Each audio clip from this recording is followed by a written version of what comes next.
New Zealand man sentenced for threatening to kill PM Ardern. A New Zealand man on Thursday was sentenced to 1 year in prison for threatening to kill Prime Minister Jacinda Ardern. Wellington, New Zealand. A New Zealand man on Thursday was sentenced to 1 year in prison for threatening to kill Prime Minister Jacinda Ardern. Prosecutors said Michael Cruikshank, 56, sent 88 lengthy emails to government officials in 2019 and 2020, calling them criminals, slave traders and state-sanctioned terrorists. But it was 2 emails that he sent in January 2020 that crossed a line by threatening violence. In one email, Cruikshank threatened to blow Ardern's head off, and in another said he would personally wipe you off this planet, the New Zealand Herald reported. He copied one of the emails to lawmaker Andrew Little, who is now the health minister.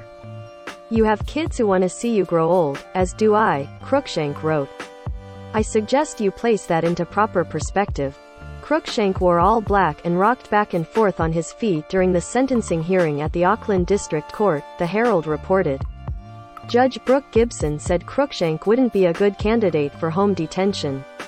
The judge cited reports prepared for the sentencing hearing which indicated Cruikshank had been angry for decades with agencies after suffering an accident in 1995 and being unsatisfied with the subsequent support he. "You have a complete lack of insight.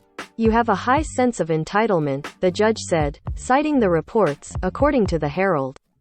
"You simply don't recognize acceptable boundaries." The judge said Cruikshank's anger had manifested itself in a relentless campaign of emails. He was already known to a staffer at the Prime Minister's office who vetted correspondence and first came across his usually angry but not threatening emails during the tenure of Helen Clark, who was Prime Minister from 1999 until 2008. The judge also noted Cruikshank's claim at his trial that he was drunk and had no memory of writing the 2 emails. Intoxication was not a defense, the judge said. Ardern was first elected Prime Minister in 2017 and won a second term in 2020 in a landslide of historic proportions, thanks to her government's success at the time in battling the coronavirus pandemic. Since then, her popularity has faded somewhat, but she still remains the preferred leader in most opinion polls.